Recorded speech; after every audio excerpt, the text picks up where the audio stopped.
Hi student, lockdown के दौरान online शिक्षण व्यवस्था के क्रम में सी लैंग्वेज सीखने की सीरीज में लेक्चर 2 का आज का ऑब्जेक्टिव रहेगा कि कांस्टेंट क्या है, और फिर देखेंगे कि वेरिएबल क्या होता है और कीवर्ड्स क्या होते हैं।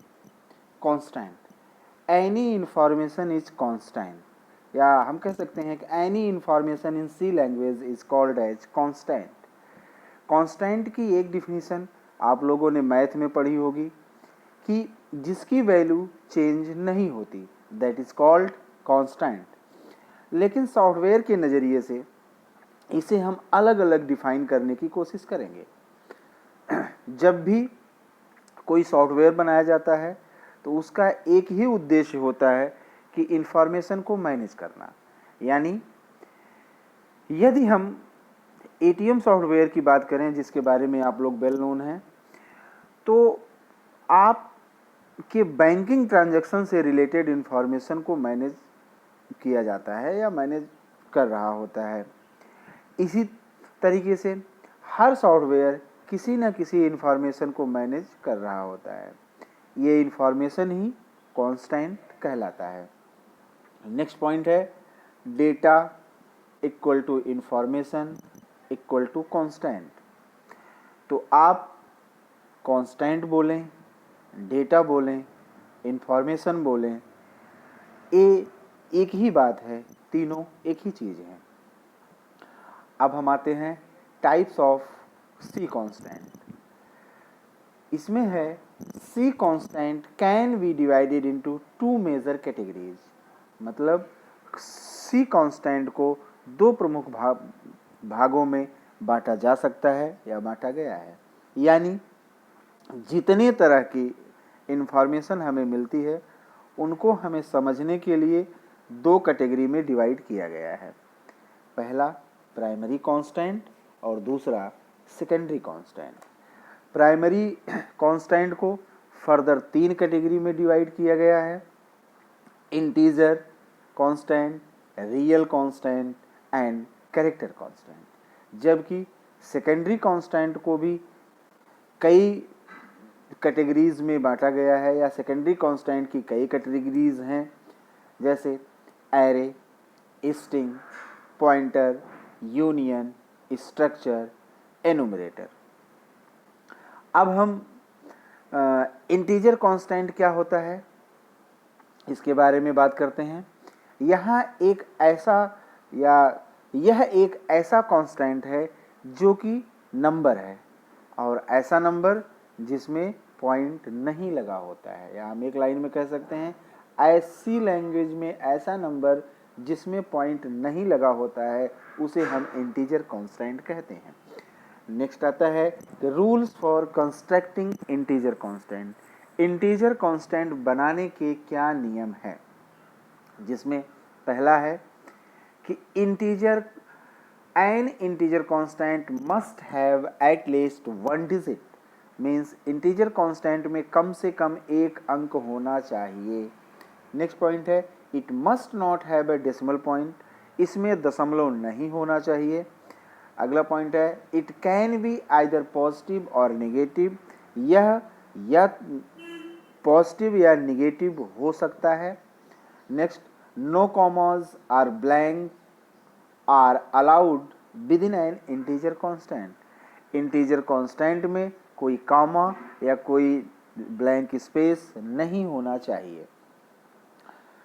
The allowable range for integer constant is -32,768 से 32,768। मीन्स इंटीजर कांस्टेंट की जो सीमा है वो -32,768 से लेकर 32,767 के बीच की होनी चाहिए। इसका मतलब होता है कि अगर हमने अपने सी प्रोग्रामिंग में कोई ऐसा कांस्टेंट लिया है जो कि इंटीजर टाइप का है, तो उस कांस्टेंट के अंदर जो वैल्यू हम स्टोर करेंगे उसकी रेंज ये होनी चाहिए जो कि -32,768 से लेकर 32,767 के बीच का होना चाहिए। अगर जैसा कि आपने लिखा 32,768, अगर किसी कांस्टेंट की वैल्यू आती है तो वह उसमें स्टोर नहीं हो पाएगा। एग्जाम्पल हम देख लेते हैं, जैसे -55, यह एक इंटीजर कांस्टेंट है। 25, ये भी एक इंटीजर कांस्टेंट है। 0, ये भी एक इंटीजर कांस्टेंट है। यानी एक ऐसा नंबर जिसमें पॉइंट न लगा हो उसे हम इंटीजर कांस्टेंट कहते हैं। जब भी हम कोई सॉफ्टवेयर बनाएंगे तो किसी न किसी तरह की इंफॉर्मेशन हम मैनेज कर ही रहे होंगे। तो प्रोग्रामिंग करते समय हमें ये भी समझना होता है कि जिस इंफॉर्मेशन को हम मैनेज कर रहे होते हैं वो इंफॉर्मेशन किस तरह की है, यानी उसका नेचर क्या है। जैसे कि हम को किसी व्यक्ति की एज को मैनेज करना है तो एज एज क्या है, एक इंटीजर वैल्यू। तो इसमें हमें ये समझ में आ रहा है कि कोई भी सॉफ्टवेयर बनाते वक्त जिस इंफॉर्मेशन को हमें मैनेज करना है वह एक कांस्टेंट है। वह कांस्टेंट या तो इंटीजर होगा या रियल होगा या कैरेक्टर कांस्टेंट होगा, या तो सेकेंडरी कांस्टेंट में से कोई एक कांस्टेंट होगा। अब बात करते हैं हम दूसरे कांस्टेंट के बारे में, रियल कांस्टेंट। रियल कांस्टेंट को अक्सर फ्लोटिंग पॉइंट कांस्टेंट कहा जाता है और ये वो नंबर होते हैं जिसमें पॉइंट लगा होता है। पॉइंट मीन्स जिसमें दशमलव लगा होता है। नेक्स्ट आता है rules for constructing real constant. इसमें पहला पॉइंट है रियल कांस्टेंट और often called floating point constant. मतलब रियल कांस्टेंट को हम फ्लोटिंग पॉइंट कांस्टेंट भी कह सकते हैं या कहा जाता है। Real constant must have at least 1 digit. Real constant में कम से कम एक अंक होना चाहिए। Real constant must have at least 1 digit. It must have a decimal point. इसमें डेसिमल पॉइंट होना या रियल कांस्टेंट में दशमलव बिंदु का होना बहुत ज़रूरी है या दशमलव बिंदु होना चाहिए। यह पॉजिटिव और नेगेटिव हो सकता है। नेक्स्ट, नो कॉमास और blanks are allowed with a real constant. Real constant के अंदर कोई कॉमा या स्पेस नहीं होना चाहिए। अब इसका भी एग्जाम्पल हम देख लेते हैं। जैसे हमने लिखा 25.4, 3.56 -0.55, ये सभी हमारे रियल कांस्टेंट हैं। अब 2.0, अब कई लोगों को लगता है कि पॉइंट के बाद 0 है तो इसमें और 2 में कोई अंतर नहीं है। हाँ, मैथ के नज़रिए से अगर हम देखें तो इसमें कोई अंतर नहीं है, लेकिन सी लैंग्वेज के अंदर 2 लिखना और 2.0 लिखना दोनों अलग अलग बातें हैं, क्योंकि इसको हैंडल करने के लिए अलग अलग कोड चलता है, अलग अलग तरीके से इसको हैंडल किया जाता है। तो 2 अगर लिखेंगे तो कहलाएगा इंटीजर कांस्टेंट और 2.0 अगर लिखेंगे तो यह कहलाएगा हमारा रियल कांस्टेंट। अब आगे हम देखते हैं कैरेक्टर कांस्टेंट। कैरेक्टर कांस्टेंट क्या होता है? कोई भी सिंबल जिसमें सिंगल कोट्स लगा हो, जैसे वो हमारा कैरेक्टर कांस्टेंट होता है। एग्जाम्पल हम देख लें, सिंगल कोट्स में ए के ऊपर सिंगल कोट्स लगा है तो वह हमारा कैरेक्टर कांस्टेंट है। कैपिटल बी के ऊपर भी सिंगल कोट्स लगे हुए हैं तो यह भी हमारा कैरेक्टर कांस्टेंट है। पर यदि सिंगल कोट्स नहीं लगाएंगे तो वह कैरेक्टर कांस्टेंट नहीं होगा, या वह कैरेक्टर कांस्टेंट नहीं है। कोई भी सिंबल से मेरा मतलब है अल्फ़ाबेट्स के अलावा भी बहुत सारे सिंबल्स होते हैं। जैसा कि अभी हमने डिफिनीशन में पढ़ा कि कैरेक्टर कांस्टेंट कोई भी सिंबल जिसमें सिंगल कोट्स लगा हो, या कैरेक्टर कांस्टेंट वह होता है जो कोई भी सिंबल हो सकता है लेकिन वह उसके में सिंगल कोट्स लगे होने चाहिए। तो इसी क्रम में हम कहेंगे कि जहाँ पर हम बात करते हैं कि कोई भी सिंबल से मेरा मतलब है अल्फ़ाबेट्स के अलावा भी बहुत सारे सिंबल्स होते हैं, जैसे A to Z तक अल्फ़ाबेट हैं, इसके अलावा भी बहुत सारे सिंबल्स हैं, वो सब कैरेक्टर कांस्टेंट हैं। जैसे हमें स्पेस भी एक कैरेक्टर कांस्टेंट की कैटेगरी में आता है। तो यदि आपने केवल सिंगल कोट्स लगाया है और बीच में स्पेस दे दिया है तो वो भी हमारा कैरेक्टर कांस्टेंट है। कोई डिजिट भी कैरेक्टर कांस्टेंट हो सकता है, जैसे आपने लिखा 2 और उन पर सिंगल कोट्स लगा दिया तो अब वो भी हमारा इंटीजर कांस्टेंट नहीं है, अब वो कैरेक्टर कांस्टेंट है। अब आगे हम बात करते हैं कि क्या -3 कैरेक्टर कांस्टेंट है? नहीं, क्योंकि कैरेक्टर कांस्टेंट की शर्त है कि उसमें एक ही सिंबल होना चाहिए। अब -3 में माइनस एक सिंबल है और 3 एक दूसरा सिंबल है, इसलिए वो कैरेक्टर कांस्टेंट नहीं है। उसी तरह से 3.4 और JAI ये दोनों हमारे सिंगल कोट्स में लिखे गए हैं, तो हम कहेंगे ये भी हमारा कैरेक्टर कांस्टेंट की कैटेगरी में आएगा, लेकिन ऐसा नहीं है। ये भी क्योंकि इस दोनों में या इन दोनों में भी एक से अधिक कैरेक्टर आ रहे हैं।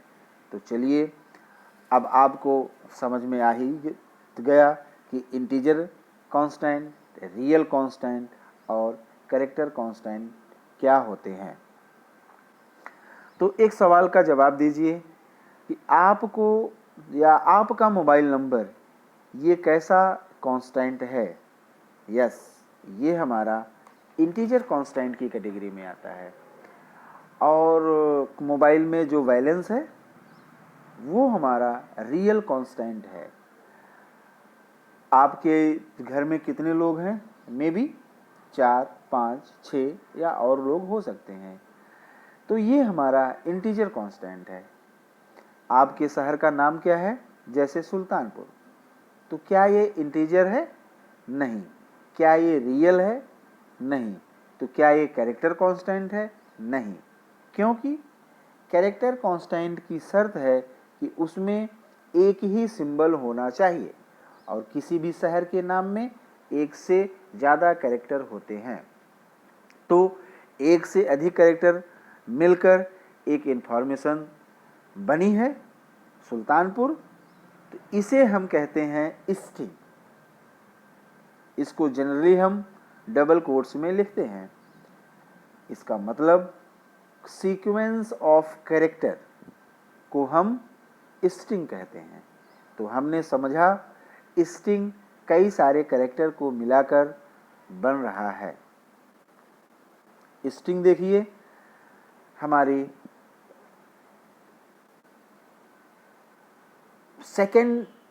सेकेंडरी कांस्टेंट के अंदर या सेकेंडरी कांस्टेंट के लिस्ट में है, जिसका मतलब है कि सेकेंडरी कांस्टेंट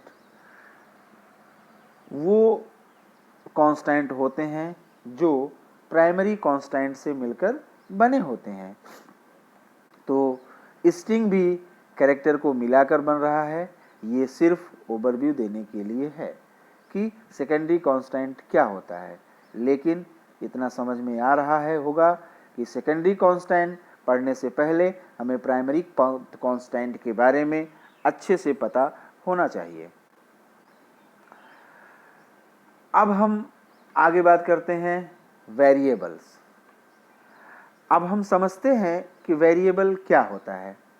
पर इससे पहले देखिए कि जब भी हमारा प्रोग्राम रन होता है तो उसे रैम में मेमोरी की आवश्यकता होती है। आप एक नीले कलर का बॉक्स देख रहे होंगे जिसमें program consume memory in RAM एक एरो आया है, वो एक बॉक्स को टच कर रहा है। इसका मतलब कि वो इस हमारा पूरा क्या है, रैम है। उसे रैम में मेमोरी मिलती है। जब भी हमारा कोई प्रोग्राम रन करता है तो उसे रैम में क्या मिलती है, मेमोरी मिलती है। मान लीजिए ये रैम है, जो हमने आपको बताया कि एरो से एक बॉक्स को जो टच कर रहा है वो हमारा क्या है, रैम है। और हमारे प्रोग्राम में मेमोरी मिली हुई है, जो भी हम प्रोग्राम रन करा रहे हैं उसमें मेमोरी मिली हुई है। अब वो मेमोरी जो मिली हुई है, अगर हम 16 बिट के आर्किटेक्चर की बात करें तो 64 किलोबाइट मेमोरी मिली है। हमारे प्रोग्राम में दो खास वजह से मेमोरी मिलती है, एक इंस्ट्रक्शन को रखने के लिए और दूसरा डेटा को रखने के लिए। अब आप देखिए, इंस्ट्रक्शन को रखने के लिए हमारी ये मेमोरी है और डेटा को रखने के लिए हमारी ये मेमोरी है। जो मेमोरी मिली है उसमें हमारे प्रोग्राम के इंस्ट्रक्शंस स्टोर हो जाएंगे, बाकी की जगह में डेटा रखा जा सकता है। किसी भी प्रोग्राम के दो अहम हिस्से होते हैं, डेटा और इंस्ट्रक्शन। इंस्ट्रक्शन क्या होता है, एक कमांड, एक निर्देश। जैसे हम कहें कि 2 नंबर को ऐड करने के लिए एक प्रोग्राम लिखिए, तो हम बोलें कि ऐड करो, तो यह एक क्या है, इंस्ट्रक्शन है। लेकिन ऐड किसको करो, डेटा तो होना चाहिए। तब तक जब तक डेटा नहीं होगा ऐड करेंगे किसको। तो इसलिए हमने उसको इंस्ट्रक्शन तो दे दिया, लेकिन उसके पास डेटा नहीं है तो ऐड किसको करेगा। इसलिए प्रोग्राम में इंस्ट्रक्शन डेटा को यूज करता है। जब भी हम बात करेंगे तो जो इंस्ट्रक्शन होगा वो किसी ना किसी डेटा को यूज करेगा। तो इंस्ट्रक्शन के साथ साथ डेटा की भी हर प्रोग्राम में ज़रूरत होगी। तो ये दो अहम हिस्से होते हैं। अब डेटा कहाँ रखा जाता है या कहाँ रखा होगा, तो डेटा भी इसी मेमोरी के अंदर रखा होगा। ये आप देखिए, डेटा रखने के लिए, ये हमारा इंस्ट्रक्शन रखने के लिए, और जो ये स्काई कलर का है ये एक बॉक्स बना हुआ है, ये हमारा टोटल क्या है, ये हमारी मान लीजिए रैम है, हमारे उस प्रोग्राम के लिए मिला हुआ है। तो डेटा भी इसी मेमोरी के अंदर रखा होगा। इसलिए हमें अपने प्रोग्राम में एक खास लाइन लिखकर कंपाइलर को बताना होता है कि हमें अपने इस पर्टिकुलर प्रोग्राम के लिए कितनी जगह की आवश्यकता होगी, कितनी जगह की ज़रूरत होगी डेटा को रखने के लिए। तो जो प्रोग्राम हम बनाते हैं उसके पहले सोचते हैं कि हमें कितने डेटा को हैंडल करना है। हम जब भी कोई प्रोग्राम बनाते हैं तो उसके पहले हमें ये एनालिसिस करना पड़ता है, ये सोचना पड़ता है कि हमें इस प्रोग्राम को बनाने के लिए कितने डेटा की आवश्यकता होगी, हमें कितना डेटा हैंडल करना है। जैसे 2 नंबर को ऐड करने का प्रोग्राम आपको बनाना है, तो आपको 2 नंबर को हैंडल करना है, और उस 2 नंबर को जब हम ऐड करेंगे तो उसका एक रिजल्ट आएगा, उसको भी हैंडल करना है। तो कुल मिलाकर मेमोरी में 3 जगह चाहिए जहां पर आप अपना डेटा रखेंगे, 1, 2 और 3। तो आप मेमोरी में जब जगह रिजर्व कराते हैं तो ये रिजर्वेशन कराने के लिए हम अपने प्रोग्राम में एक खास लाइन लिखते हैं, जिससे कि कंपाइलर को पता चलता है कि आपको कितनी जगह चाहिए। और आप उतनी जगह मांगते हो जितनी डेटा को आपको स्टोर करना है, तब तक जब तक आपका प्रोग्राम रन हो रहा होता है या रन हो रहा है। ये जो मेमोरी में जगह है उसे पहचान के लिए एक नाम दिया जाता है। ये नाम आप अपनी मर्जी से कुछ भी दे सकते हैं। जैसे इस लोकेशन का नाम दिया गया है ए, बी और सी, तो ए, बी, सी ही वेरिएबल कहलाते हैं।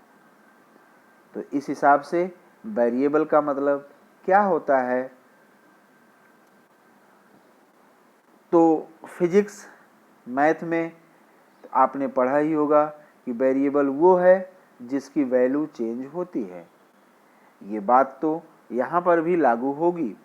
तो ये वेरिएबल मेमोरी में उस जगह का नाम दिया जाता है, मेमोरी में उस जगह का नाम दिया जाता है जहाँ पर हम डेटा रखने वाले हैं या रखते हैं। तो variable are the name of memory location where we store data. Variable memory location का एक नाम होता है जहाँ पर हम अपने डेटा को रखते हैं। A variable in C language must be given a type which defines what type of data the value will hold। मतलब C लैंग्वेज में जब भी हम वेरिएबल को बनाएंगे तो उसको बनाने के पहले या उसको बनाने के साथ साथ उसकी हम टाइप को भी वहीं पर बता देंगे। यह जो वेरिएबल है, जैसे इसमें हम देखें ए, बी, सी, ये जो वेरिएबल्स हैं इसकी टाइप क्या है और ये किस तरह के डेटा को अपने अंदर स्टोर करेगा। किस तरह के डेटा का मतलब ये इंटीजर डेटा अपने अंदर रखेगा, रियल डेटा रखेगा या कैरेक्टर डेटा अपने अंदर स्टोर करेगा। तो अब ये वेरिएबल के नाम क्या रखें, इसके कुछ नियम हैं। जैसा सबसे पहले वेरिएबल के नाम में आप अल्फ़ाबेट, डिजिट और अंडरस्कोर के अलावा और वो सिंबल्स यूज़ नहीं कर सकते हैं या और दूसरा सिंबल्स यूज नहीं कर सकते हैं। Variable name is any combination of alphabets, digits and underscore. जब भी हम वेरिएबल नेम बनाएं तो उसमें हम अल्फ़ाबेट्स का यूज कर सकते हैं, डिजिट्स का यूज कर सकते हैं और अंडरस्कोर का यूज कर सकते हैं। इसके अलावा हम और किसी भी सिंबल्स का यूज नहीं कर सकते हैं। सी लैंग्वेज केस सेंसिटिव लैंग्वेज है, जिसका स्टूडेंट गलत अर्थ लगाते हैं कि सी लैंग्वेज में सब कुछ स्मॉल लेटर में लिखना ही जरूरी है। ऐसा नहीं है।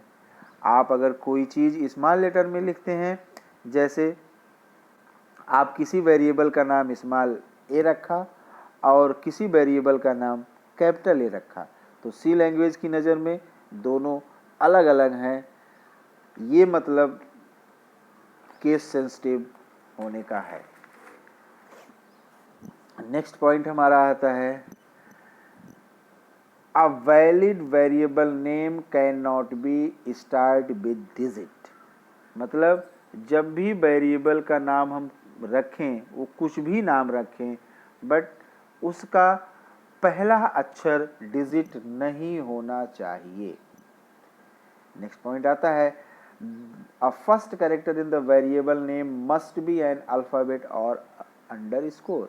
वेरिएबल नेम का पहला जो कैरेक्टर है वो या तो अल्फ़ाबेट होना चाहिए या तो अंडरस्कोर होना चाहिए। इसके अलावा कुछ भी नहीं होना चाहिए। Keywords are not allowed as a variable name. Variable नाम का नाम रखने में कीवर्ड नहीं होना चाहिए। जैसा आप वेरिएबल नेम रखने जा रहे हैं तो वह नाम कीवर्ड्स नहीं होना चाहिए। No commas, blank space or special symbols other than underscore are allowed in variable name। Comma, space, special symbols, underscore के अलावा बहुत सारे स्पेशल सिंबल्स होते हैं जिसमें अंडरस्कोर भी आता है, तो अंडरस्कोर के अलावा वेरिएबल का नाम नहीं होना चाहिए। मतलब वेरिएबल के नाम में आप कामा का यूज़ नहीं करेंगे, स्पेस का यूज़ नहीं करेंगे और स्पेशल सिंबल्स का यूज़ नहीं करेंगे, लेकिन उन सारे स्पेशल सिंबल्स में अंडरस्कोर का यूज़ आप कर सकते हैं। अब हम आगे देखते हैं कीवर्ड। हमने बात किया था पहले लेक्चर में कि आइडेंटिफायर की, कि आइडेंटिफायर क्या होता है, लेकिन थोड़ा सा ब्रीफ हम देख लेते हैं। Smallest identifying unit in the program is known as identifier. Identifier smallest identifying unit in the program is known as identifiers। आपके प्रोग्राम में वो छोटी इकाई जिसका कोई अर्थ निकलता हो वो आइडेंटिफायर कहलाता है। एक प्रोग्राम में बहुत सारी लाइन होती हैं, हर लाइन में कुछ शब्द होते हैं। एक एक शब्द को सोचिए, हर शब्द एक आइडेंटिफायर होता है। कंपाइलर हमारे प्रोग्राम को पढ़कर एक ऑब्जेक्ट फाइल बनाएगा। इसके लिए कंपाइलर को हमारे प्रोग्राम के हर एक शब्द का अर्थ समझ में आना चाहिए, तभी वो उसको ट्रांसलेट कर पाएगा। अगर कुछ शब्द ऐसे हमने इस्तेमाल करे हैं जैसे वेरिएबल का नाम, अब वेरिएबल का नाम तो हम ही डिसाइड करेंगे कि मेमोरी लोकेशन का नाम क्या रखें। जैसे हमने रख दिया कैपिटल ए, अगर अपने प्रोग्राम में हम कैपिटल ए लिखेंगे तो कंपाइलर को कैपिटल ए का मतलब नहीं मालूम है, इसलिए वो एरर देगा। यानी कंपाइलर आपके प्रोग्राम में लिखे हर शब्द को नहीं जानेगा, तो वो उसे कंपाइल नहीं कर पाएगा। इसलिए आप हर शब्द का मतलब खुद बताते हैं, लेकिन कुछ शब्द ऐसे भी होते हैं जिनका अर्थ आपको कंपाइलर को बताने की आवश्यकता नहीं होती है, नहीं पड़ती है। उसका मतलब कंपाइलर को पहले से ही मालूम रहता है। ऐसे शब्द को हम कीवर्ड कहते हैं। मीन्स कंपाइलर को हमारे सी प्रोग्राम में जिन शब्दों का अर्थ या जिन शब्दों का मतलब नहीं बताना पड़ता है उसे हम कीवर्ड बोलते हैं। इसमें लिखा है keyword are the words whose meaning has already been explain to the compiler. मतलब कीवर्ड एक ऐसा वर्ड होता है जिसका मतलब कंपाइलर को पहले से ही एक्सप्लेन किया गया होता है। नेक्स्ट पॉइंट आता है प्री डिफाइंड वर्ड। जो हमारा कीवर्ड्स होता है ये प्री डिफाइंड वर्ड्स होता है, ये रिजर्व वर्ड होता है। There are 32 keywords in C language. C language में 32 कीवर्ड्स होते हैं। ये कीवर्ड आपको लिस्ट ऑफ कीवर्ड्स, तो ये सारे कीवर्ड्स टोटल 32 कीवर्ड्स आपके स्क्रीन पर हैं। इनको याद करने की ज़रूरत नहीं है। जैसे जैसे हम आगे आगे प्रोग्रामिंग करते जाएंगे, इन सारे कीवर्ड्स का यूज़ भी करते जाएंगे, तो आप इन सारे 32 कीवर्ड्स के बारे में फेमिलियर हो जाएंगे। आप इन शब्दों का यूज़, ये जो लिस्ट में कीवर्ड्स हैं, इन शब्दों का यूज़ वेरिएबल नेम में नहीं कर सकते हैं। ये सभी शब्द स्मॉल लेटर में ही हैं जिसका कुछ अर्थ है। अगर कैपिटल लेटर में इन सारे शब्दों को अगर आप कैपिटल लेटर में अपने प्रोग्राम में लिखेंगे तो कंपाइलर नहीं समझ पाएगा, इसलिए इसे आप स्मॉल लेटर में ही लिखेंगे। तो आज का लेक्चर ख़त्म होता है। Thank you. जय हिंद, जय भारत।